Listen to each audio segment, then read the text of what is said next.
Welcome back to the Cybersecurity Whisper for the week of April 14th. Lots to dive into, and really appreciate you joining us. This week, we had a breach at a company called Sisense.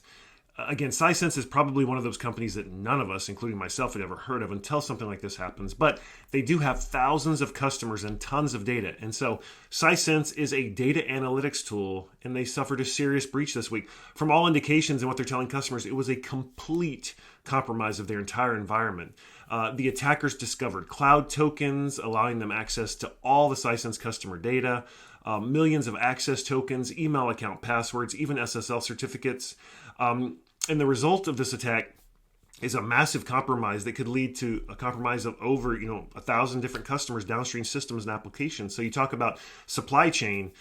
This is huge. In fact, it's so big that the CISA, the United States Center for Infrastructure Security, themselves began reaching out to potentially compromised companies to facilitate the cleanup and lower the risk of any additional fallout. Now, indications are that Sisense used a self-hosted version of GitLab, which was the initial access vector. And in GitLab, of course, were secrets and keys that allowed the attackers access to the company's AWS accounts. And from there, it was game over. They had access to everything.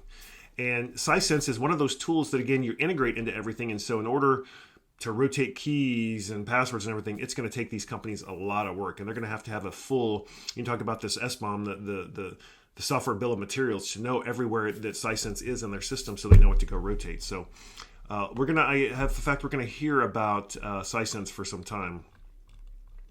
Apple this week alerted users in 92 nations to mercenary spyware attacks.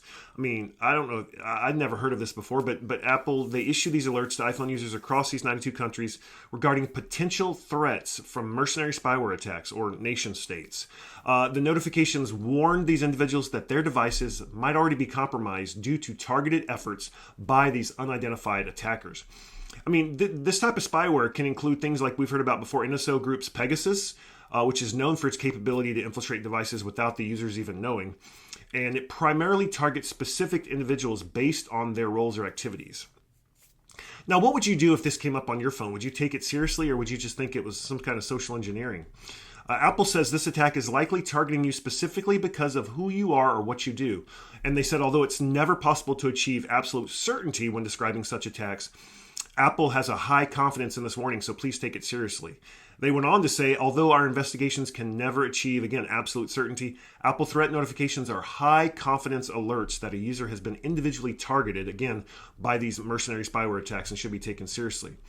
If you are in this situation and you got one of those, there is a group called Access Now. You can find them at accessnow.org, and they're a free of charge resource for those that are activists, media organizations, journalists, and bloggers, and human rights defenders. Now, moving on to our laws in our U.S. Congress, it looks like Senators Maria Cantwell and Representative Kathy McMorris Rogers have jointly introduced this groundbreaking bill titled the American Privacy Rights Act, or the U.S. version of GDPR. And this is aimed at establishing a real comprehensive data privacy protections for all Americans. And it seeks to replace, these current fragmented state privacy laws with a uniform national standard, which, is good or bad because you want local control. But at the same time, if you are a privacy officer or security officer for a company, and you have to research and figure out what laws apply to which states, and so it kind of can be overwhelming. This will talk about your control over your personal data, enhanced privacy protections, legal recourse, and corporate accountability. And so this one could certainly have large ramifications. This legal accountability for data mishandling, it could be a game changer for the cybersecurity and privacy industry. And a heads up also that watch out for vendors that immediately come out and say that they can solve all these problems for you when the bill is still being discussed. Now, for those of you that like your bread bowls at Panera, you may have realized you couldn't get those. That Panera Bread had a week-long IT outage caused by a ransomware attack this last week. And it encrypted several of the company's virtual machines, disrupting access to data and applications. It affected their internal system, their point-of-sale systems, and customer-facing platforms like the website and even the mobile apps. And the exact ransomware group hasn't been identified. And Panera has also been kind of criticized for lack of transparency about the breach, but they have since begun restoring the servers from backups, meaning they probably didn't pay.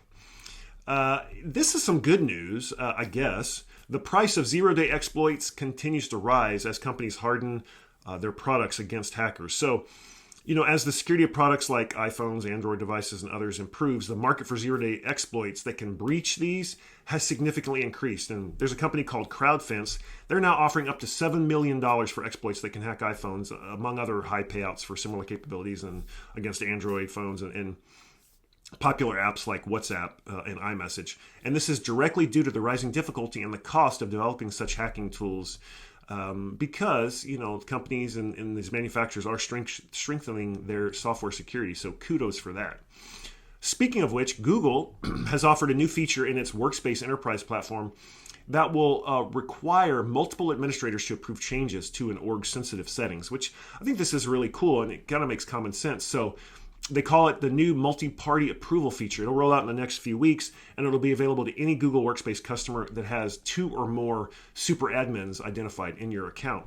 And once you turn it on, all super admins are going to be required to approve changes made to your Workspace environment's sensitive settings, such as changing MFA settings, account recovery steps, login and session controls.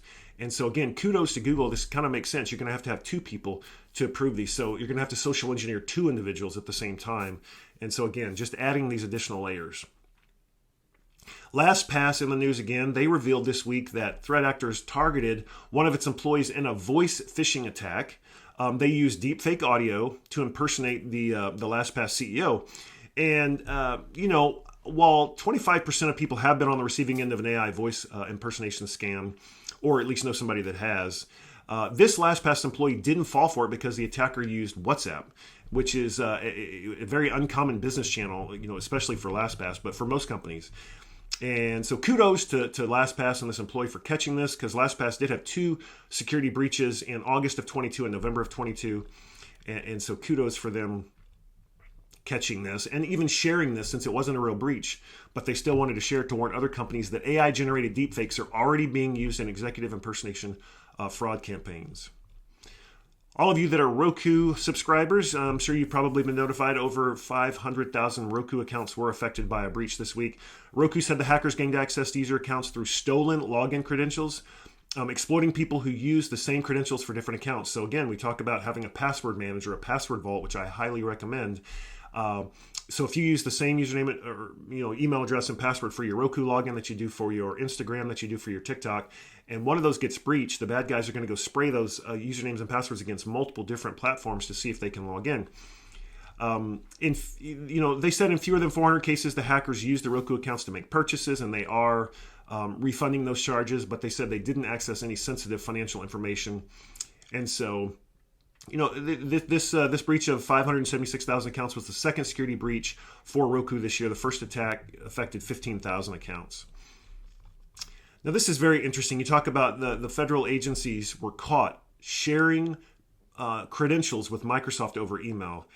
This is not, I don't understand why you would ever share a username and a password in an email, but Microsoft and several federal agencies exchanged credentials via email, which created, of course, a huge risk and exposure to this malicious group. And they said, well, these logins are sometimes shared as part of a troubleshooting ticket or as part of a code snippet to remediate an issue.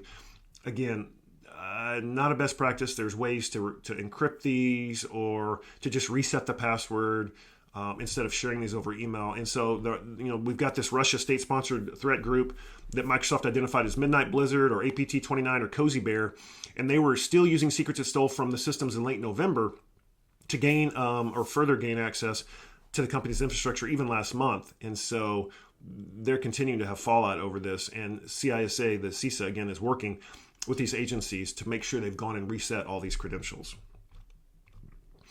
If you haven't heard about the Palo Alto Global Protect Critical OS command injection vuln, you need to hear about it. The patch isn't available yet. It's got a CVE 2024 3400.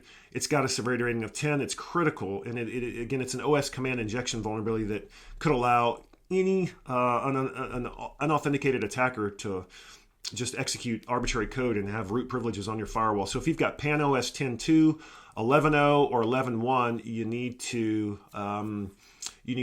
to follow the guidelines, the workarounds that Palo Alto has put out until they can patch it. And finally, it is a smaller hotel chain, but hotel chains continue to be targeted.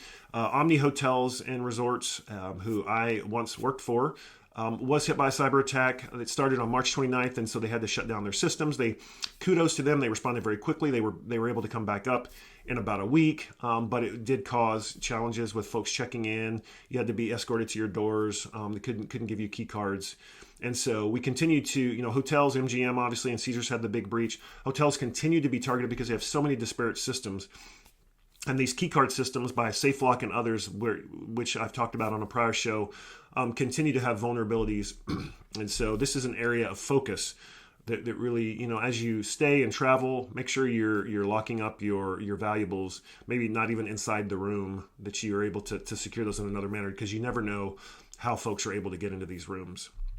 And with that, that's it for this week. Thanks again for joining. Any comments or questions, would love to answer. And again, if you're headed out to any of the security conferences like RSA coming up, would love to know about that. And we'll chat with you next week.